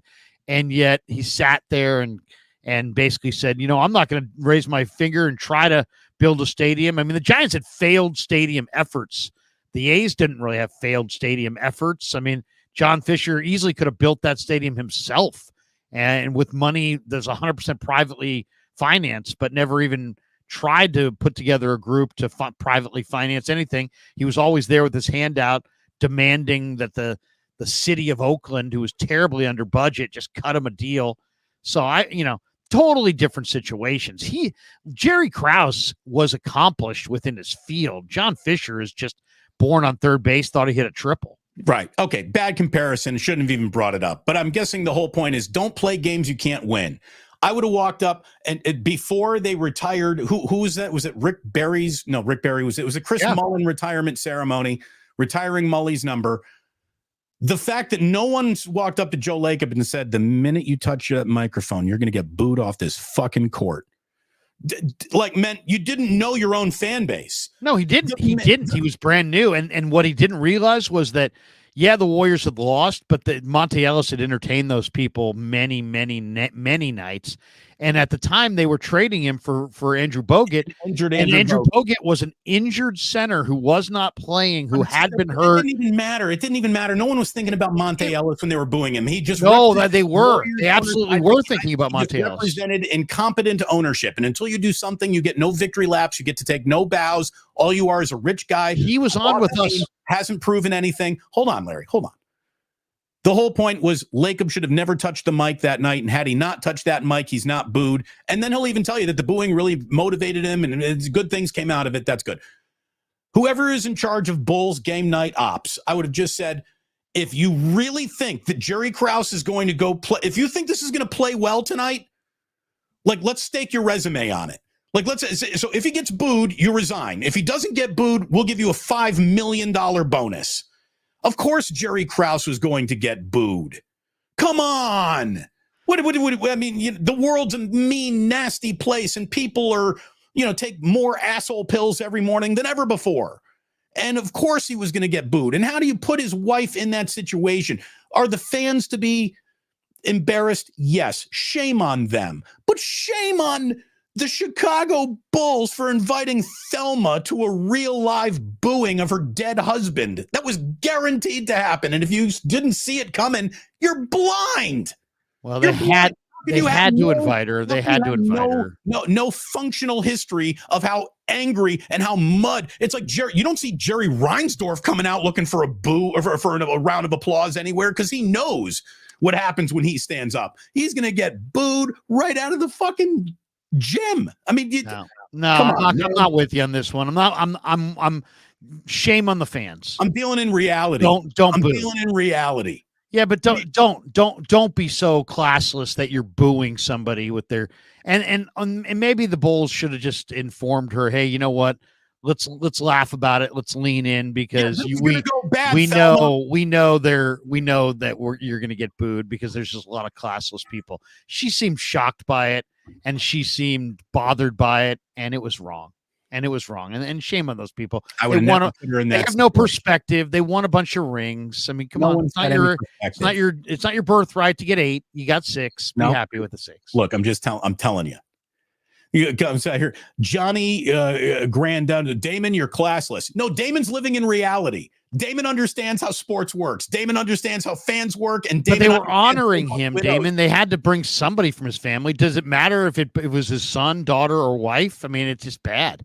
Just come on, Chicago. You won a bunch of rings. Honor the guy.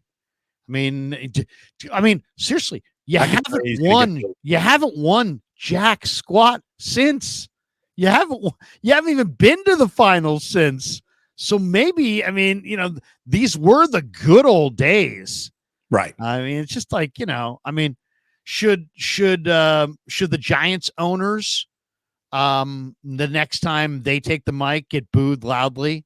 They basically, they said goodbye to Brian Sabian for Farhan Zaidi. They said goodbye to Bruce Bochy for Gabe Kapler. Do you think do you think that the Giants would allow Farhan to take a public booing? No, but if tomorrow the Giants honored Sabian and Boch, and let's say it's 10 years from now, and they weren't alive, and their widows were there, and everybody booed, people would be, is it a bad plan that they were honored, or is it shame on the people booing? It's shame on the people booing. That's okay. Yes. Okay. Good. Let's put the blame where the blame belongs. Right. But if I were also to make a list, a flow chart, not based on what happened, but based on everything I know about Chicago sports, okay, of most booable names in Chicago sports history, Jerry Krauss's name is at the top of the fucking list, Larry. I get it, but it was also a long time ago, and it was surrounded by awful lot of winning. I mean, right. Should the Giants should they never honor Boch or Sabes again? No, they should totally honor them, but those guys were beloved. Jerry Krauss, while they're winning titles, was a villain. Jerry Krauss wasn't beloved for a millisecond of the entire run. There was no point in time, and this is a world ago where we didn't cover sports through the prism of general managers and their decisions. It was a different world. And in a different world, Jerry Krauss was hated. He was never liked. He wasn't liked during the parades. He got booed at victory parades. He got booed at victory ceremonies. Jerry Krauss has not been like, it's like Roger Goodell. Do you think Goodell should they not have honored him? If it's going to go wrong, yeah, you don't. You just say, look, we can't win. Or you just he won 6 titles. He's got to be in. It was just going to happen. That's all. It was just going to happen. That's my whole point. It was going to happen. So you avoid the thing that you know is going to happen. If you know anything about Chicago sports, if you know anything about Chicago sports because my mother is from there and I spent a lot of time there. Six NBA championships. He belonged in their Ring of Honor. So he had to go in somehow. Sure. Well, put him in. Should they have put him in with a memo at 3 o'clock in the afternoon? We have now put Jerry Krauss into the Chicago Bulls Ring of Honor. That's what they should have done. They literally should have just, gone dark one night. Jerry Krauss's name is put up in the Ring of Honor in the middle of the night, and then you walk back in for the next game, and you're like, Jerry's up there now. We don't know. The only thing we don't know is we don't know. I mean, maybe somebody from the Bulls told her up front, hey, you know what? You know how this is going to go, right? And she said, that's okay. I want to come anyway. I mean, that's probably what happened. She wanted to be there to honor her deceased husband. I mean, it's like shame on the Bulls fans. I mean, it's like, get over it too. Seriously, get over it. You won 6 rings. I understand. I understand what you're saying, but you're taking the blame off of the fans and putting it on some Bulls organizational person. And all I'm saying is, once you win the 6 titles, the only way to get in the Ring of Honor is usually on some ceremony, so you had to be honored at some point. Did anyone notice? It wasn't opening night. It was just game 58 or whatever, Did anybody notice the 10-part Fuck Jerry Krauss documentary that Michael Jordan rolled out just like during the pandemic? I mean, come on. There has been a in-depth campaign against Jerry Krauss getting credit for anything from Michael Jordan and Camp Jordan in his entire life. I mean, you just have to know. You can't conduct the symphony if you don't know how the band is going to sound. Okay? But what's the alternative? Then don't do it. Don't do it. That's the alternative. Don't let this nice old lady watch her husband booed in effigy. Don't do it. I mean, that's what I would have recommended. Stop honoring your 6 rings and your GM, your architect of 6 rings. No, first of all, no one gives a fuck about a GM. No, fans don't care like the way you and I do.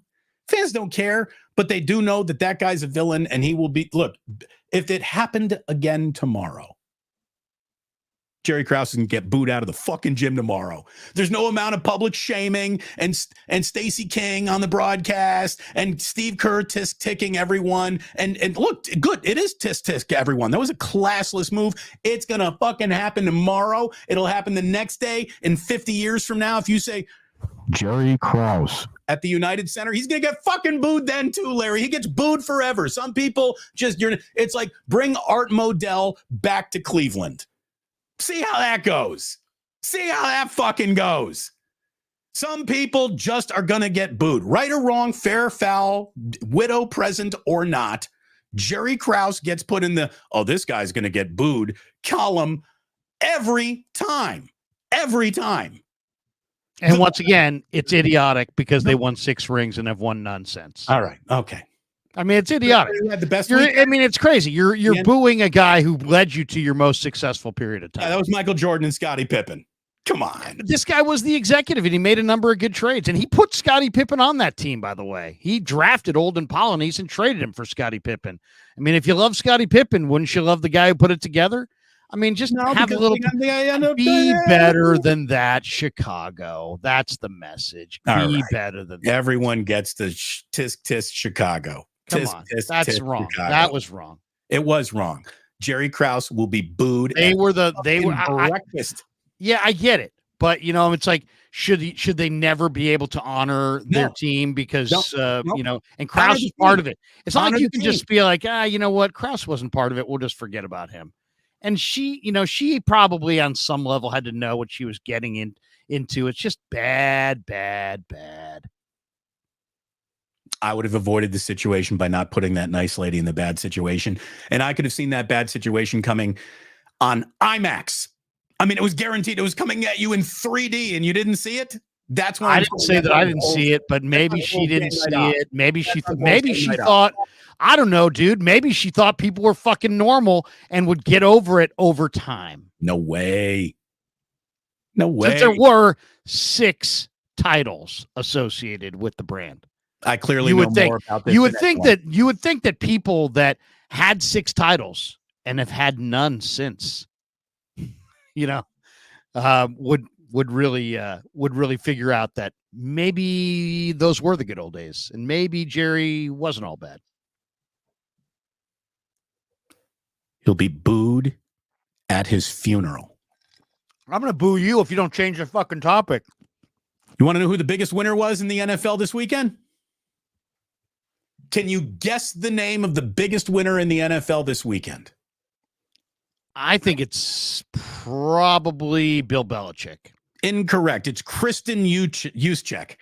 Kristen Juszczyk had the best weekend of any NFL wife maybe ever.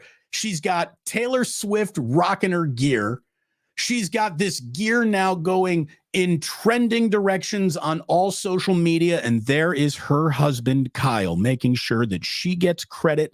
And he is hunting every tweet and Instagram and Facebook post to make sure that everybody in the world knows, hey, my wife made that. Kyle Juszczyk jumped on some real husband shit this weekend and did right by his wife.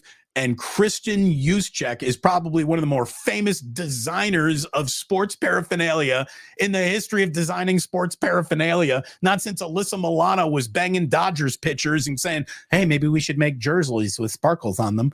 Has any woman had a better weekend in sports paraphernalia than Kristen Juszczyk, who just made Debo's Brock MVP vest from a week ago, and now this woman is probably she could sell a coat to Taylor Swift for probably $10,000. Good for the Juszczyks. Anything that touches Taylor Swift, right, is just like it's going to make money. It's unbelievable. It's a story. Taylor Swift does anything, and it's a story. Nice jacket, though. Nice little jacket. She can honor her husband in the booth there, in the warmth of the booth, I guess. Yeah, got a lot of headlines for sure. Good looking.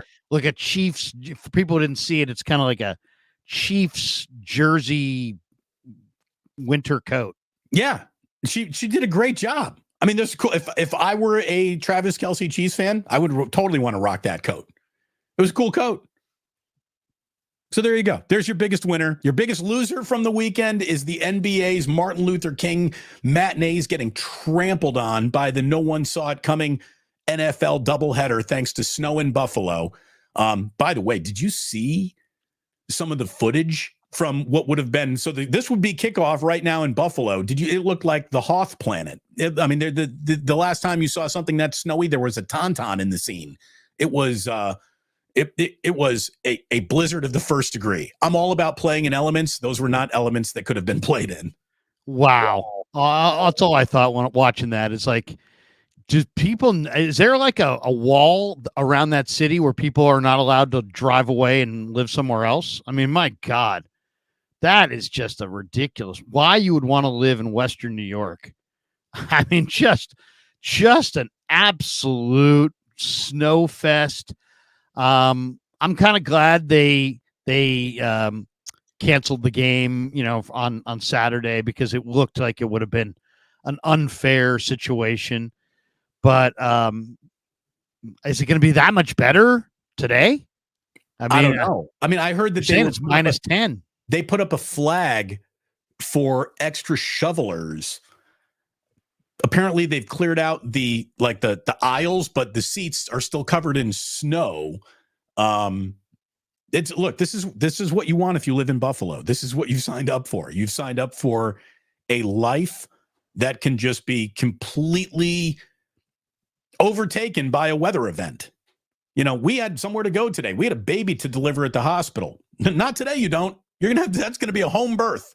I mean, that's how that's the lake effect. That's snow that I grew up close to. And so it's something else when that happens, and it's going to be a miserable conditions today. Look at how cold it was at Arrowhead.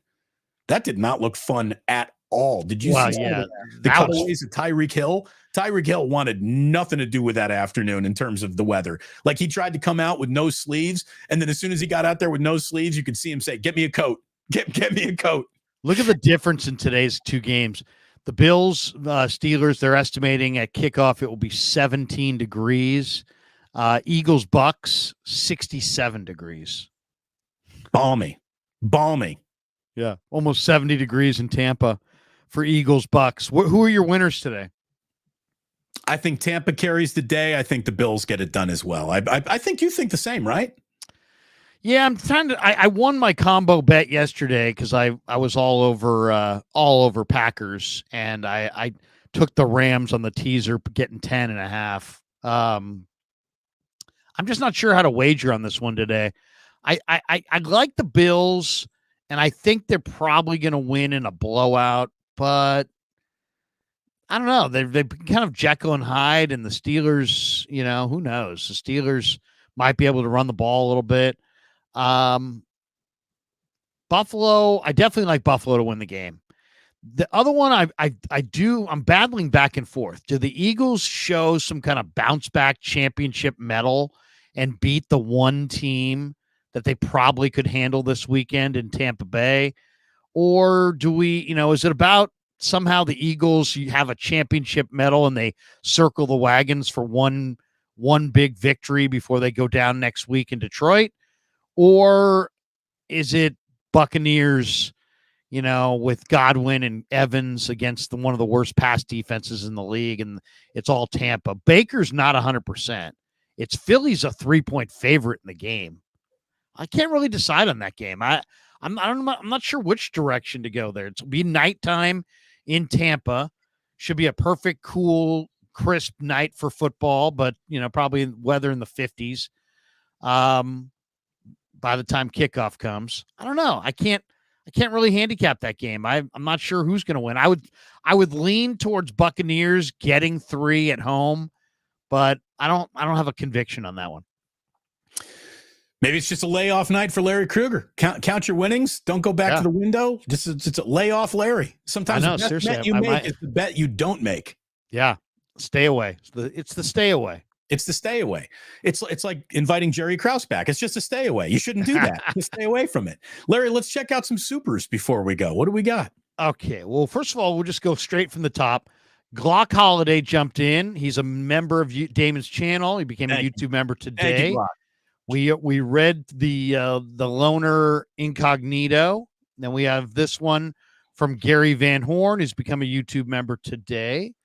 Jeff Hayashi says, credit due to Green Bay, but Dallas looked completely unprepared and were likely overconfident or lackadaisical due to the regular season home record and seeding position. Better watch this tape good and pay Green Bay like a 1 seed.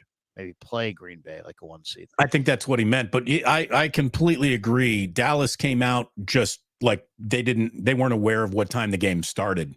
To be down 27-0 instantly is you and I both agreed the Packers could win that game. I didn't think they'd win the game like that. No one saw that coming. And that's why McCarthy probably doesn't last to the end of business tomorrow. Yeah, he's out. Jerry and his sons up there in the booth look like they were hatching a plan. Now who's in is the question. Double B Studios says Dallas slept on Green Bay. They were looking at next week. I think if Dallas and Green Bay played 10 times right now, Green Bay would win 8. I really believe that. Green Bay's just better than Dallas right now. They're better on the line of scrimmage. Dallas is a front-running team that crushed bad teams. If you don't believe me, go look at their schedule. They beat every bad team on their schedule by 30-plus points. Kevin C. says, how wild was it that the announcers last night kept calling it the Cowboys the number 1 offense? I had to assume they forgot about the 49ers offense. They probably were number 1, right? Was it points or yards? Probably number 1. It was points, yards, or if you want to just look at it as who they are at home, maybe that's where they were. So look, there's never going to be a game where the Cowboys aren't getting the favor of the broadcasting crew, because there is no team in the world that delivers audience quite like the Dallas Cowboys. And if you are in the audience business, you want the Dallas Cowboys to go as far as possible. It's just the way it goes. That's what all these television networks want. They want a Super Bowl with the Dallas Cowboys in it. There couldn't be anything bigger. The single biggest viewed sporting event in world history, outside of maybe a World Cup final or something like that, is going to be Dallas Cowboys against the Patrick Mahomes Kansas City Chiefs with Taylor Swift in attendance. That's what Roger Goodell goes home and jerks off to that. That's going to happen this year. That's a good imagery there. Number 1 offense as far as yards was Miami. Number 2 offense as far as yards was your San Francisco 49ers. Number 3 offense as far as yards, Detroit. Number 4, Buffalo. Number 5, Dallas. They were the number 5 offense as far as yards per game. If we switch it over to points per game, Dallas was number 1. Miami was number 2. Dallas averaged 29.9. Miami averaged 29.2.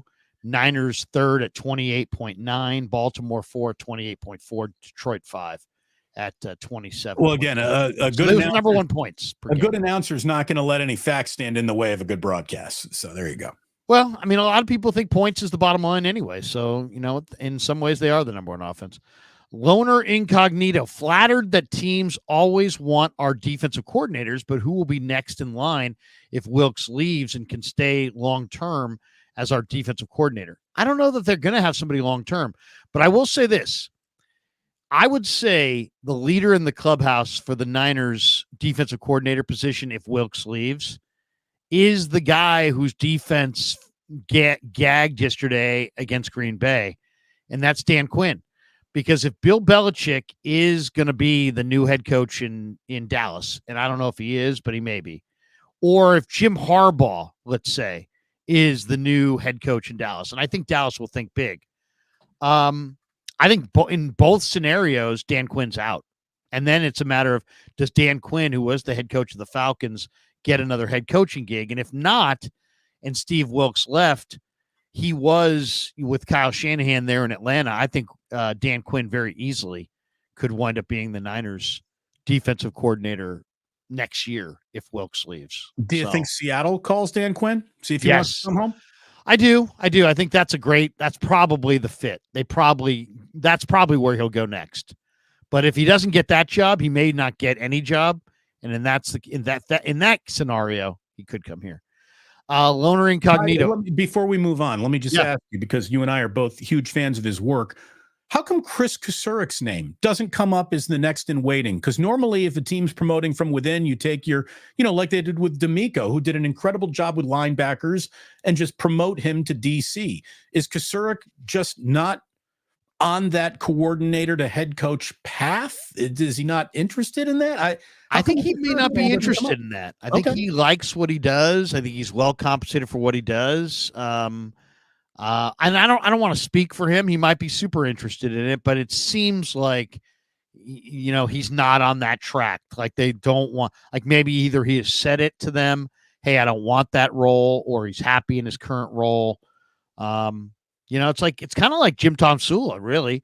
Tomsula was not a coordinator. Tomsula was a D-line coach.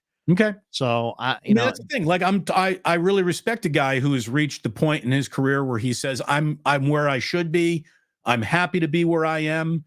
Kind of like Bob McKittrick, the late Bob McKittrick, who was a great offensive line coach, but he was never a head coach in the NFL. He was or offensive coordinator even, right? Right. Or an OC. So, it's like sometimes you do what you do and you do it so damn well that you just want to keep doing it. I don't know. I don't know the answer to that. I mean, with a constant beast to feed in 24 hours a day and 7 days a week, noise of, speculation always sells. I'm surprised. I've never seen Chris Kusuric's name attached to a Niner defensive coordinator opening, not for a sentence.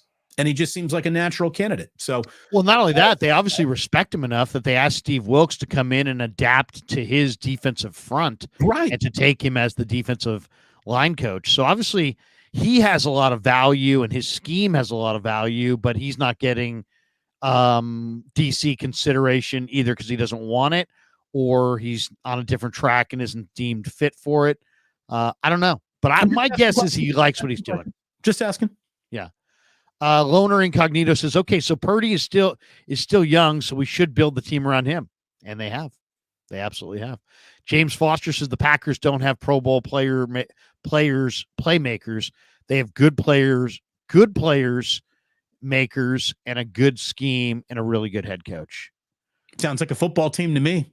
Yeah. What the Packers have is a damn good. What they have really that makes it so difficult is because they have so many different guys, you don't know exactly where to lean the coverage. Like if you look at them and look at their game log, 2 weeks ago, Jaden Reed had 112 yards. Yesterday, Romeo Dobbs went off for 150 yards. But Christian Watson can go off. And Dontavian Wicks has been one of the hottest players on their offense the last month. And then Luke Musgrave makes plays like a number one tight end, but then Tucker Kraft is playing like a number one tight end.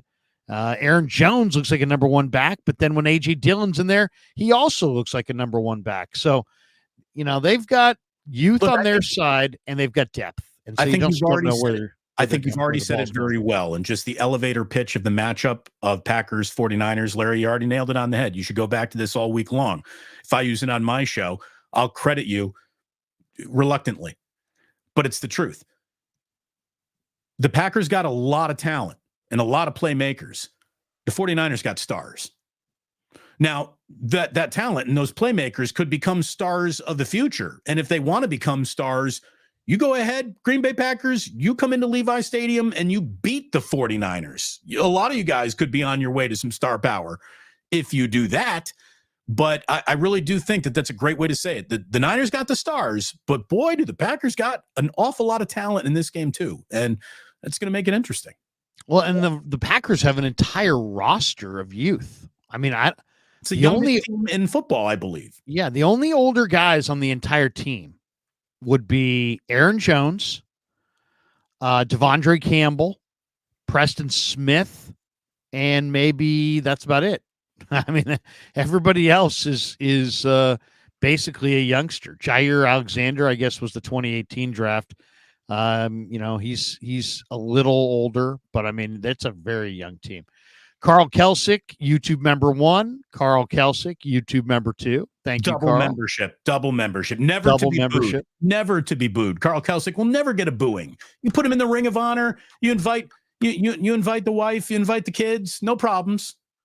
Kelsick eats for free. Loner Incognito. Can the Niners win when they under? That's the question.